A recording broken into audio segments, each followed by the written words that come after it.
Bonjour à tous et bienvenue sur le podcast Life Gamers. Je suis Kenzo, coach en alignement et en efficacité professionnelle et chaque semaine avec vous, je partage des conseils, des astuces, des stratégies pour améliorer vos performances, votre efficacité et votre productivité. Et rappelez-vous, la vie est un jeu, il suffit juste de connaître les règles. Alors installez-vous confortablement, mettez-vous à l'aise et c'est parti pour l'épisode du jour. Yes, bonjour à tous et bienvenue sur l'épisode 3 de Life Gamers. Mais écoutez, j'espère que vous allez bien, que vous êtes en super forme et en énergie. Et avant d'aborder l'épisode du jour, je tenais à vous remercier pour vos commentaires et vos retours concernant le précédent épisode où on parlait de procrastination. Et je le rappelle, ce 25 mars 2021, c'était la journée nationale de la procrastination. Et pour ce, j'ai proposé à 5 personnes de rejoindre mon programme Procrastination 101, programme qui est à destination uniquement des personnes que j'accompagne et qui vous aide à en finir avec la procrastination.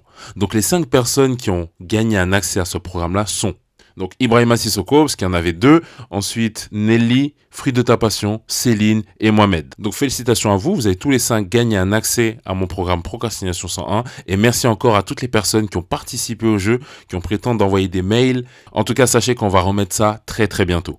Ok, donc concernant l'épisode d'aujourd'hui, comme vous le savez, je vous ai posé la question, quel sujet vous vouliez aborder cette semaine? Donc on a eu un peu de tout en termes de retour. On nous a parlé de confiance en soi, on nous a parlé aussi de focus, de détermination. Il y a des personnes aussi qui avaient des challenges de sommeil et d'autres sujets de ce type-là. Donc sachez une chose, ne vous inquiétez pas, tous ces sujets, on va les aborder. Par contre, il y a quelque chose qui revenait souvent et surtout en message privé, c'était cette idée de, ok, ça va faire 3 ans que j'ai lancé mon activité, ça avance bien petit à petit. Par contre, j'ai 2 questions qui me viennent. La première, c'est qu'est-ce que je dois faire pour devenir un maître dans mon domaine? Parce que je pense pas avoir de talent particulier, mais il y a une chose qui est certaine, c'est que je veux réussir.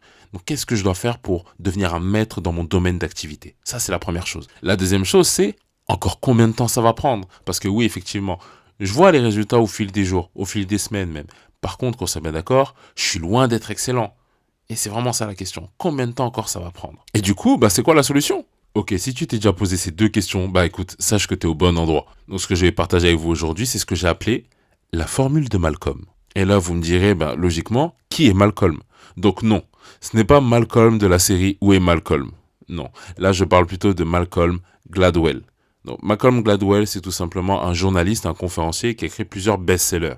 Il a écrit des livres comme The Tipping Point, en français, qui a été traduit par Le Point de Bascule. Il a écrit un livre comme Outliers et d'autres ouvrages qui sont aujourd'hui étudiés dans différentes universités de sociologie et de psychologie. Et il est très connu pour vulgariser ces sciences-là. Malcolm a dressé le portrait de gens exceptionnellement talentueux et qui ont connu un succès incomparable. Donc, on parle de Bill Gates, Michael Jackson, Einstein, Michael Jordan ou même les Beatles, bref, que des êtres d'exception. Et c'est ces êtres-là qu'il appelle les outliers. Et dans ce livre-là, l'objectif de Malcolm, c'était tout simplement de démystifier l'idée selon laquelle le succès et la réussite proviendraient uniquement du talent. Et pour ce, il s'appuyait sur les recherches d'Anders Ericsson, donc qui est un psychologue suédois des années 90, et qui a démontré à travers ses travaux que pour atteindre un niveau d'excellence dans une discipline, donc dans un art ou un domaine, il fallait investir beaucoup de temps. Donc il a étudié les raisons du succès de Bill Gates, Michael Jordan, les Beatles et d'autres personnes pour comprendre comment est-ce qu'ils ont réussi et de quelle manière ils ont atteint ce niveau d'excellence. Et comme vous le savez, bien souvent, on pense que les gens qui réussissent doivent leur succès et leur réussite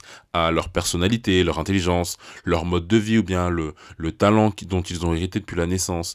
Mais c'est pas du tout ça en fait. Par contre, on est bien d'accord, je ne suis pas en train de dire que ça ne sert à rien. Bien au contraire, bien entendu que ça aide justement et que ça favorise la réussite. La seule chose que je suis en train de dire, c'est que tout ne dépend pas que de ça. Il y a d'autres facteurs qui peuvent changer la donne, comme le lieu, l'époque dans laquelle on grandit aussi, c'est très important. Vous avez aussi la culture qu'on partage, on a aussi l'héritage, ce qu'on a hérité de nos ancêtres, bref, toutes ces choses-là vont à un moment donné influencer notre réussite. Mais je vais reprendre la citation de Will Smith quand il disait que la différence entre une compétence et un talent est incomprise.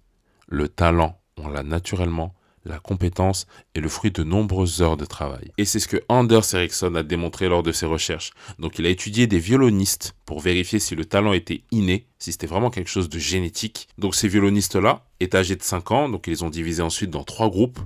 Et l'idée, c'était vraiment de les laisser pratiquer pendant de nombreuses heures le violon. Chaque semaine. Ok, et arrivé à 20 ans, le premier groupe avait totalisé 10 000 heures d'exercice. Le deuxième groupe avait totalisé 8 000 heures et le quatrième 4000 heures. Et c'est à partir de ce moment-là que Anders s'est rendu compte que le niveau de maîtrise des 3 groupes n'était pas le même du tout. Le premier groupe qui totalisait 10 000 heures sont devenus des virtuoses de la musique, comparé aux 2 autres groupes qui avaient un très très bon niveau, mais pas au point d'être des maîtres.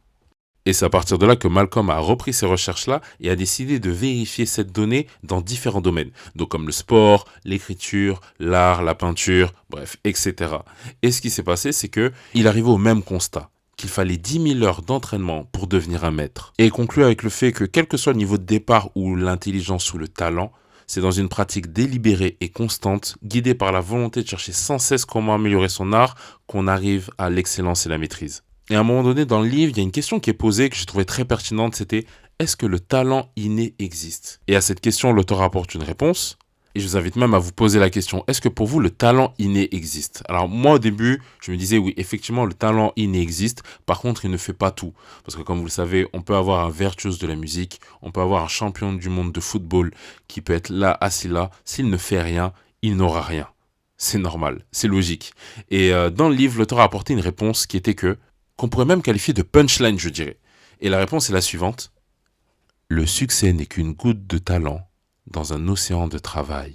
Et en fait, on se rend compte qu'en une phrase, il a tout résumé. Le succès, c'est une goutte de talent dans un océan de travail. Alors personnellement, je trouve ça totalement puissant. Donc après, oui, j'en vois certains qui vont venir me dire « Ouais, mais Kenzo, ça veut dire que si je fais un truc pendant 10 000 heures, je vais devenir un maître ?» Mais il n'y a pas une étude qui est sortie en 2014 qui disait que c'est du pipeau. Donc non, on va reprendre. Donc effectivement, il y a des recherches qui ont été faites à l'université du Michigan et à l'université de Princeton qui disaient que, effectivement, 10 000 heures, ça ne suffit pas. La pratique délibérée, elle toute seule, ne suffit pas. Effectivement, c'est un facteur déterminant pour réussir, pour atteindre ce niveau d'excellence, comme on dit. Par contre, ils disaient dans leurs recherches que ça va dépendre aussi du domaine d'activité et de l'âge de la personne. Mais cependant, ils étaient bien clairs là-dessus que la pratique délibérée était un facteur déterminant pour maîtriser une compétence. Et les neurosciences derrière ont appuyé cette théorie quand on parle de consolidation et de réactivation. Parce qu'effectivement, ça favorise l'apprentissage et derrière, les compétences pour atteindre ce niveau d'excellence. Donc plus le cerveau est sollicité pour exécuter une action, plus cette action sera effectuée rapidement et facilement. Donc, va nous permettre d'arriver à cette étape d'excellence et de maîtrise. Donc, concernant cette théorie des 10 000 heures, c'est très simple. Plus votre cerveau sollicitera ces informations par la répétition, mieux vous les intégrerez. Et cette théorie a été ensuite reprise par un célèbre auteur du nom de Robert Greene, qui a affirmé cette théorie dans son ouvrage « Atteindre l'excellence », quand il nous rappelle ce que c'est que la pratique délibérée. Et il le dit très clairement. Ce qui compte, c'est pas le nombre d'heures que vous allez passer sur une action, mais c'est surtout la qualité du travail que vous allez investir. Après, oui, le fait de pratiquer une activité pendant 10 000 heures va vous permettre d'atteindre un niveau d'expertise. Mais il faudra aussi mettre en place cette idée de pratique délibérée. Par exemple, si vous voulez pratiquer le piano, va falloir être dans l'amélioration continue, va falloir trouver des nouvelles informations, va falloir aussi faire ce qu'on appelle en neurosciences, créer des nouvelles connexions neuronales. Et à partir de ce moment-là, ce qui va se passer, c'est que oui, là, vous allez multiplier les sources d'informations, donc d'apprentissage. Donc, pour devenir un maître dans sa discipline, il va falloir étudier, prendre des feedbacks, être dans l'amélioration continue, dans la pratique délibérée et avancer au fur et à mesure. Et arriver, comme il le dit, d'un savoir partiel à un savoir total. Donc ça, c'est pour ce qui est de la théorie des 10 000 heures. Donc effectivement, 10 000 heures, ça peut paraître beaucoup, je vous le confirme. Moi, la première fois que j'ai entendu ça, je me suis dit 10 000 heures, 10 000 heures, c'est combien? C'est une dizaine d'années, c'est combien? Et en regardant, quand on parle d'un temps plein, il faut savoir que 10 000 heures, c'est 5 ans et demi. Et quand je vois ces 5 ans, je suis obligé de penser à l'un de mes mentors qui est Maxime Victor, qui disait que le plus dur en business, c'est vraiment les 5 premières années. Les 5 premières années. Parce que pendant ces 5 premières années, on travaille vraiment sur les fondamentaux, sur les bases du business. Et ce qui l'a emmené directement à écrire un livre qui s'appelle 40 ans de prison ou 5 ans de travail forcé de Maxime Victor. Donc c'est un super livre. À l'intérieur, il vous partage 7 stratégies pour bâtir une entreprise à succès. Et c'est vraiment un super livre. Je l'ai lu plusieurs fois et je vous le recommande vivement. Bref, revenons-en à Malcolm.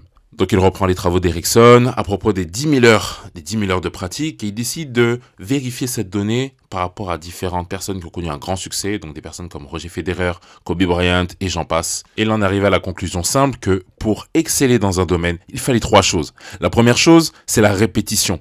La répétition pendant 10 000 heures. La deuxième chose qu'il fallait, c'était la pratique délibérée. La pratique délibérée qui a été appuyée ensuite par la théorie de Robert Greene.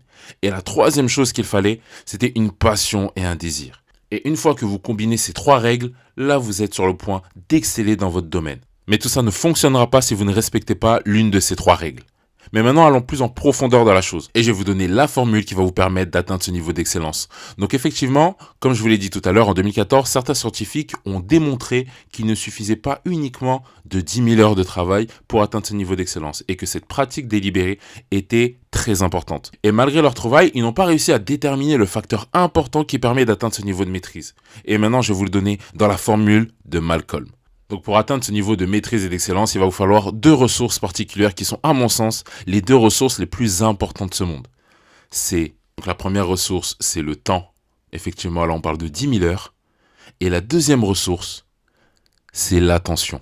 L'attention qui va permettre d'accéder à l'énergie. Lorsque vous combinez ces 2 ressources-là, vous êtes forcément dans le chemin de la maîtrise et de l'excellence. Et je vais illustrer ça avec 2 exemples très simples. Imaginez que demain, vous deviez partir à Punta Cana pendant 1 semaine. Pendant 1 semaine, vous partez à Punta Cana. Et une fois que vous êtes arrivé là-bas, vous passez toute cette semaine dans votre chambre. Ok? Donc j'entends certaines personnes dire partir à Punta Cana pendant 1 semaine et rester dans une chambre? Non. Et je vous comprends, je suis totalement d'accord avec ça. Mais bon, faisons-le quand même pour l'exercice. Donc on est bien d'accord que si vous partez à Punta Cana pendant 1 semaine et que vous restez dans votre chambre pendant ces 7 jours d'affilée, votre corps est allé à Punta Cana, mais mentalement, vous n'y êtes pas. Et c'est ce qu'on peut comparer quelque part à une mort cérébrale, parce qu'en réalité, il ne se passe pas grand-chose.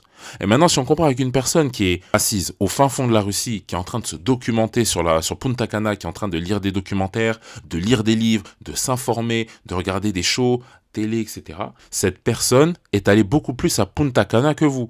Alors oui, physiquement, son corps n'y était pas, mais par contre, son mental y était. Donc en ce qui concerne le temps et l'attention, vous allez vite vous rendre compte que le temps correspond au corps, et l'attention correspond au mental. Et lorsque vous combinez les 2, forcément, vous êtes dans une direction où vous êtes en train d'exceller dans votre domaine. Et comme second exemple, j'ai tout simplement reprendre la vie de Gandhi. Vous savez, Gandhi était très riche à la base. Et lorsqu'il a décidé de se séparer du matériel pour entamer sa quête spirituelle, il a gardé 2 objets en particulier. 2 objets qui sont fondamentalement très très très significatifs par rapport à tout ce qu'on est en train de partager aujourd'hui. Donc il a gardé dans un premier temps ses lunettes et dans un second temps sa montre. Ce sont les 2 seuls objets qu'il a gardés tout le long de sa vie et il est mort avec. Donc en fait, les lunettes qui correspondent à l'attention, bien effectivement, et la montre qui correspond au temps. Et sachez que ces 2 ressources font partie des ressources les plus importantes de votre vie et vous allez en avoir besoin si vous voulez exceller dans un domaine. Donc pour répondre aux 2 questions qui étaient citées au début de ce podcast, qu'est-ce que je dois faire pour atteindre ce niveau d'excellence et de maîtrise? C'est très simple. Applique la formule de Malcolm. La formule de Malcolm, c'est tout simplement la répétition multipliée par le temps et l'attention. Donc le temps qui équivaut à 10 000 heures, soit 5 ans et demi. Et l'autre question, c'était combien de temps encore ça va prendre pour pouvoir accéder à ce niveau-là? Et la réponse est 10 000 heures. Rappelle-toi de la règle des 10 000 heures. Donc un rappel qui est très important à faire, le talent ne suffit pas. Rappelez-vous de l'expression, le succès n'est qu'une goutte de talent dans un océan de travail. Donc ça veut dire que plus vous travaillerez, plus vite vous réussirez et plus vous serez capable d'atteindre cette zone d'excellence et de maîtrise. Donc voilà, c'était ce que je voulais partager aujourd'hui avec toi pour cet épisode numéro 3. Peu importe de l'endroit à partir duquel tu m'écoutes, abonne-toi. Je t'invite à me faire un feedback en 1 phrase sur l'épisode du jour. Ça me permettra de t'apporter encore plus de valeur dans les épisodes à venir. D'ici là, je te dis à très vite pour le prochain épisode de Life Gamers.